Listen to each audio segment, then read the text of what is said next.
Welcome to this presentation on APA Style. In this video, you will learn the basics of using the APA Style Guide to format your papers and give credit to sources. You'll also learn some tips for good use of language to make your arguments more effective.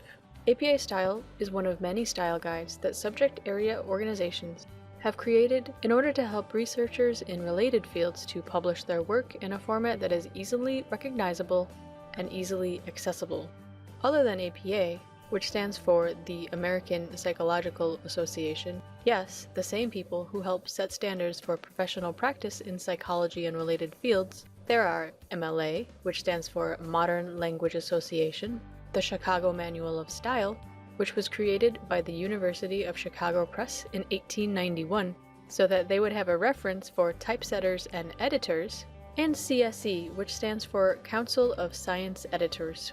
Each organization is generally recognized as an authority, so that is why these styles have come into wide use in their general subject areas. Within the School of Adult and Graduate Education at Medaille College, we use APA Style exclusively because it is the style guide that students in our programs will most likely encounter in their respective fields. While you may be wondering why we need a style guide at all if we're not actually publishing anything, think about it as the heading you used to write on every assignment in high school. The idea is that it's a uniform way of doing things that helps avoid confusion, give necessary information about the assignments you're handing in, and organize your papers in a way that will make them more readable. With that introduction out of the way, let's get into the pieces that make up a style guide. APA Style is not just where to put the indents and how many spaces come after a period. It gives guidance on how to choose your words to make your arguments more effective. Although this presentation will not go into detail, you can check the APA Style Guide for help in a number of writing conundrums you might run into. Here are some of the rules APA Style users are expected to follow. Use the active voice. That means putting someone as the doer in a sentence. Some examples are, I walked 100 miles, she interviewed 10 subjects, and the researchers analyzed the result. How might these sentences look if they were in the passive voice? 100 miles were walked by me. 10 subjects were interviewed by her. The results were analyzed by the researchers. Of these two sets of examples, which ones sound more confident, more definite, and more likely to convince someone? The active voice. The point is, if you're going to try to prove something, you should write as though you have confidence in what you're saying, and the active voice helps you to do just that. Secondly, avoid bias. Bias is when you allow personal concerns to outweigh your judgment on a topic. Writers often show bias by coming to conclusions that don't fit the facts, or by emphasizing one person's argument over another, even though there is no evidence to support doing so. Taking someone's words out of context to prove a point can also be seen as bias. In short, bias is seeing what you want to believe, despite the evidence in front of you. Thirdly, avoid figurative or unclear language. APA Style is designed to help you bring clear arguments to your readers so that they can easily follow your reasoning and understand why you reached your conclusions. Overuse of metaphor or unnecessarily complicated phrasing gets in the way of clear arguments, so APA Style recommends against it. For further explanation of these and other guidelines, we recommend you take a look at the publication manual of the APA Style Guide 6th edition. This is the official publication manual. However, there are many reputable guides that also explain APA Style, and we'll discuss some of them later on. As mentioned before, APA Style is designed to help you organize your research and make clear arguments. A significant part of that is collecting your sources and listing them in a way that will make it easy for readers to find them again, and to tell readers when and how you have used these sources to make your arguments. To do this, APA Style focuses on some key characteristics that pretty much every kind of published work shares.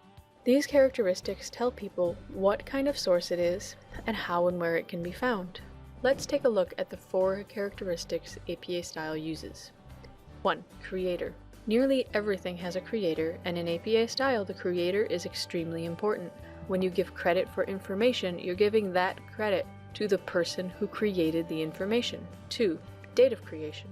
Date of creation helps researchers to understand where their source lies on a continuum of research and information creation. Our understanding of the world around us is continually evolving, just like a student's understanding of one particular subject in a course is evolving, from their first assignment to their last. Knowing when a source was created helps to distinguish it from other sources on that subject and from other sources by the same creator. Title of source. You'll encounter many kinds of titles in your research, but it's important to be as specific as possible. The title you refer to when citing a source is what the author has called it when it becomes published in something larger. For example, when a newspaper published an author's article, the name given to the article is its title. The same goes for a specific web page published by a larger website. You might say, books aren't really part of something larger than themselves, but in fact a book can still be associated with the publishing house that bought the rights to it and officially published it. In all these examples, the ideas belong to the creator while the home is the publisher. Which leads us to the last important characteristic, publication information. This is important for the reasons listed above, but also because this is one of the major ways readers will find the source again if they want to have a look at it. Depending upon the type of source you're dealing with, publication information can vary, and we'll talk about that later when you get to making full citations for our references section. While you chew over that, let's talk a bit about structure. APA style does in fact tell you how many spaces to put after a period, or when to indent, whenever you start a new paragraph. And it also gives guidelines on a lot of things that affect the way your paper looks. Every page should have double line spacing, with no extra lines between paragraphs or section headings. Every page should have a page number and a running head. Every page should have 1-inch margins on all sides. Use a 12-point serif font like Times New Roman, and every page should be printed on standard size paper. Your paper should also be organized in a specific order. In this case, we're talking about big sections including the title page, abstract, main body, and references. Every paper should have a title page, main body, and references. You should include an abstract if your instructor requires it. Let's start at the beginning then. The title page of an APA-style paper at Medaille College has two main parts. The first is what's generally expected on a title page, the full title and the creator. These correspond to the same characteristics in any source you might use. Think of yourself and any co-writers you might have as a creator and the title of your paper as a source title. The last thing you'll have in this section is your academic affiliation, Medaille College. But you might say there's other information that needs to be included. Where do I put that? This information, while required, isn't part of what APA style indicates, so you put the rest in an author's note at the bottom. Let's take a look at a full APA style title page. As you can see, in the center of the page we have the title of the paper, the writer's names, and Medaille College, the academic affiliation. If we go to the top, we can see that there's a page number on the right and a running head starting on the left.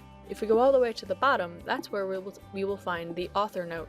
It includes the date the paper was prepared, the course name and cohort number that it was prepared for, and whoever was teaching the class. You'll also notice that along with being centered vertically, the title section in the middle is also centered horizontally. That means it starts in the middle of the page. And though the author note is at the bottom of the page, it is also centered horizontally. As we said before, the page number should be at the top, and you guessed it, it should start at number 1 on the title page. Both of these elements, the page number and the running head, will be part of the header of your paper, which is a separate section that you can open and edit in Microsoft Word. So let's take a quick look at the running head. On page 1, the running head will actually start with the words running head, and the capitalization should be just as you see here, with running capitalized, a head not. Immediately following, you have a colon, and then the shortened title of your paper, all in caps. So if your paper title is particularly long, you would shorten it to something that fits in the running head but is still meaningful. That means it still gives an idea of what the paper is about or what it's called. Something that's going to easily correspond to the full title of the paper as pictured below. With that out of the way, let's spend a minute on abstracts. An abstract is a brief description of what the paper is about. It's generally about a paragraph long. Instructors have different expectations for abstracts, such as how general or specific it should be. So if it's required, you should check with them on what they want. Let's take a look at an example of an abstract. Here you can see, again, the running head in the top with the page number, page 2 of course, and on the very first line of the abstract page we actually have the word abstract centered at the top. And then the abstract paragraph begins on the next line. Note that with the abstract, this is the only time when your paragraph is not going to be indented. It's about a half a page long, usually up to 200 words, but again, guidelines vary, so check with your instructor. And then we move along to the next section of our paper. Your paper body begins with the title again. This time it's on the first line of the page and it's centered. Begin typing the body of your paper on a new line after the title. Remember to set your paragraphs to be left aligned and to indent each paragraph. As mentioned earlier, your paper should have double-spaced lining with no extra blank lines between paragraphs. There are a couple of times when your paragraphs won't be completely left aligned, though you should avoid these instances if at all possible. The first is if you include a bulleted or numbered list. Word processors usually indent lists automatically, but make sure to check with the APA Style Guide for specific guidelines. The other instance is when you want to include long quotations in your paper. Anything longer than 40 words should be pulled out of the regular sentence structure of your paragraph and made into a block of text that starts on the next line. The entire block of text should be indented 1/2 inch. Let's take a look. In this first example, as the text says, you can give an introductory phrase that leads into the block quote, which has a comma immediately following this introductory phrase. And then we get into the block of text. As you can see, it's indented 1/2 inch, and it actually finishes the paragraph. We can see that by the fact that it ends with a period. After the period is the in-text citation, which we'll talk about a little bit later. But the important thing to note here in the block of text is that it always ends with a period, and then you see the parenthetical citation. With example 2, we can see another way of putting a block of text into a paragraph. So sometimes you would give an introductory sentence and then end it with a colon, indicating that the next part is going to be quoted. Usually you would do something like this if the quote that you were going to give was somehow an example or illustrative of something that you had been talking about. And the third example is an example of using a signal phrase to give the author's names in that actual sentence leading up to the block quote. So in this one it says, in that case, according to Skywalker and Solo, comma, and then we get the block of text which is actually quoted from Skywalker and Solo's source. Finally, when you have your whole paper typed, you're going to want to list all the sources you use to back up your arguments. These sources go in your references section. First though, what is it specifically that you should put in your references? All sources that you directly used to back up your arguments. That means that you quoted them, summarized them, or paraphrased from them. And what else would you reference? Nothing. The only things in APA style that should go into your references are things that you directly cited within the body of your paper. So let's take a look at how the references section is formatted with an example. As you can see here, we have the expected running head and page number at the top, and then the first official line of the section begins with the word references, which is centered. Each full line of the references section indicates the beginning of a reference entry or citation.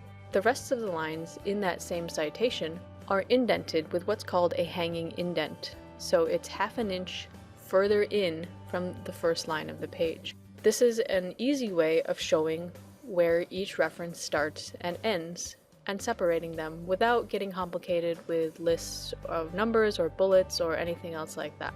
As you can also see, there are no extra lines between reference entries, just like the paragraphs of the main body of your paper. Okay, now that we've got the overall structure of the APA style paper down, let's take a look at what is often considered the most daunting aspect of APA or any style, the citations themselves. First, let's remember back to those 4 characteristics of any source that we discussed earlier: creator, date of creation, source title, and publication information. These, as you might have guessed, are the 4 pieces of information you need to make a citation or reference entry. Just like in a phone book, where you look up a person's phone number by their last name, every reference entry starts with the creator's last name, and the references section will be put in order by creator. You'll see why this is important a little later. Creator names are formatted the same, no matter what type of source, as long as they are people's names. It's always full last name, comma, initials, with a period after each initial. Here's how it would look if you had two names. So we have name 1, comma, F period, M period, comma, and name 2, comma, F period, M period. And here is how it would look with three names. You can see how we have a comma after each name entry with an ampersand before the final name. For a large list of names, APA has specific guidelines, so make sure you find an example that fits your source. After each of the four major characteristics, you indicate you're moving on by putting a period and then a space, like this example. When we move to date of creation, you'll notice it's in parentheses. All dates are done this way. At the very least, you need a year, but for some articles or blog posts, you may also include a month and day. This is how the date would be formatted in these cases. Determining whether to include the month and day is done by looking at whether the source's publisher relies on this information to distinguish volumes and issues. Books, of course, just have years they were published, but articles are part of larger volumes. Newspapers come out daily or weekly, magazines and journals come out weekly, monthly, bi-monthly, semi-annually, or on some other schema.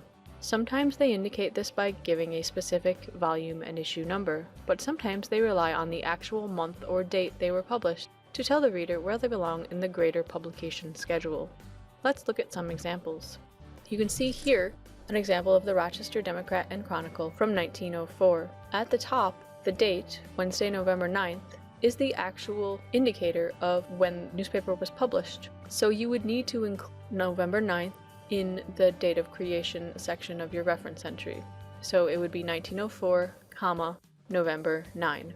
In this issue of National Geographic, we can see at the bottom that it says January 2017. There is no volume and issue number, even though it's a regular monthly magazine. So in your reference entry, in the parentheses, you would have 2017, comma, January.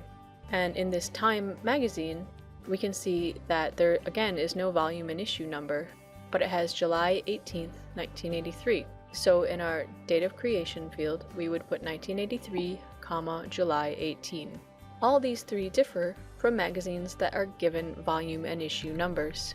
This Communications of the ACM cover gives a date, July 2016, of when it was published, but it also gives volume 59, number 7. So that's volume 59, issue 7. And instead of putting this in the year field, we will include this later on in the publication information. So if a month and date is required to help distinguish one issue from another, include it. If not, we'll get to that a little later. Next is the source's title. Some examples are book titles, article titles, blog post titles, web page titles, and report titles. APA Style provides numerous examples for this depending on source type and whether there's a subtitle, etc. After the title and another period, we include the publication information. Let's take a look at a couple examples. First, on the right here, we have an example of publication information provided with an article called Why Education Researchers Should Take School Food Seriously. If we look towards the bottom, we can see that it comes from the journal Educational Researcher, volume 40, number 1, and the page numbers that this particular article took up within that larger issue of Educational Researcher. It also includes a DOI and a copyright year. On the left here, we have a picture of the cover of a book, How to Fail at Almost Everything and Still Win Big by Scott Adams. If we look on the back of the title page of this book, we would find this information. So it was published by Penguin Group, and the copyright year is 2013. The other thing we need to know about book publishers is where they are located. This gives a specific address in New York City, New York. So that's something that we're going to want to remember when we actually go to create a citation for this book. So those were specific examples for print sources, but often you'll find a source either online, whether it's part of a website or an online database. That's a further aspect of the source's publication information that we need to include. In this example, we can tell that it's an online source because at the end of the publication information, we have a retrieved from statement. So this gives the location of the journal that was used. So Industrial and Labor Relations Review was retrieved from this website. So that means that the person who wrote this reference entry didn't use a print paper copy of the journal, they actually found it online. which is important because sometimes there are small differences between online and print publications, and it's important to know which one it came from so that the person reading the paper can find the correct one. The last thing we need to talk about before moving on is how you point to these references from inside your paper. Every time you use information from a source, you need to tell readers where it came from, and that's the job of the in-text citation. This is also called a parenthetical citation because, you guessed it, it's enclosed in parentheses. The general rule is as follows. Two required parts of an in-text citation are creator and date, and they would appear in this format within the parentheses. Last name, comma, year. You include a location, like page numbers, when you've summarized, paraphrased, or quoted from a specific page or page range. And it would look like this: last name, comma, year, comma, p, period, and then the number or number range that you took it from. If you don't have page numbers, for instance because it's an online source, use something like paragraph numbers. If you mention the author in a signal phrase within the sentence, then you don't need to include it in the citation. So let's take a look at some examples. In this example, at the bottom of the first paragraph, we can see an in-text citation which tells where all of the statistical information from the preceding sentence came from. So U.S. Department of Education would be the creator, 2014 would be the year, and page 30 of this source would be where these statistics were found. We've talked about making the individual parts of a citation, but what about when it comes to making the whole citation for a source? First, you need to pick a guide. This could be the official APA publication manual, or a library handout, or something else, but pick one that you find usable and understandable. We'll talk about where to get help in the next slide. Once you have a guide, locate an example of your source type within that guide. If your source is a book, find the section on referencing books. If it's a website, find examples of citing online sources, and then a website. Make sure you get as close as possible to the type of source you have. For example, if your source is actually a blog post on a website, don't try to treat it like an online article, even though the two look very similar. Once you have an example to use, you would swap in the information from your source. The 4 parts of the citation you've identified from your source should be formatted just as you see in the example. Make sure to keep all the punctuation from the example the same. Each has a reason for being there. Do this with each source you have, making sure to carefully identify the type of source you have and finding an example for it. Finally, where can you get help? We talked a lot about the official APA style manual, but there are some other places well worth a look. The first is the APA Library Guide, which is located at libraryguides.medaille.edu/APA. In addition to formatting information, the library guide has a large number of APA citation examples as well as answers to frequently asked and tricky questions. The Purdue Online Writing Lab, or OWL, is another great resource. It has many examples and easy to understand explanations for APA style rules, and you can find it at owl.english.purdue.edu/OWL. The APA Style blog is where real people from the APA Style manual answer questions about how to use APA Style. If you find yourself getting stuck on something, check out the blog. This is often where librarians go when they can't find the answer anywhere else, and you can find it at blog.apastyle.org. You can also find handouts on formatting your paper and citing with APA Style at the library and online on the Video Tutorials Library Guide under the APA tab. Reference managers and citation generators are another way that students and researchers get help creating their citations. For more information about these tools, you can look under APA Citation Tools on the APA Style Library Guide. So that would be by going to the APA Style Library Guide again, clicking on the APA Links and Further Help tab, and then scrolling down to the APA Citation Tools box. Here is a quick look at the APA Style Library Guide from Medaille College Libraries. So you can see the many tabs that you can click on to get different sorts of information. As we mentioned before, we have APA Links and Further Help, and APA FAQ, APA in-text citations and the APA reference list, and APA citation examples are where you go to get specific guidelines for making your actual citations and reference entries. Be sure to check out other library guides on various subjects by going to the library guides link. Thanks for watching this presentation on APA Style, so let's get started researching.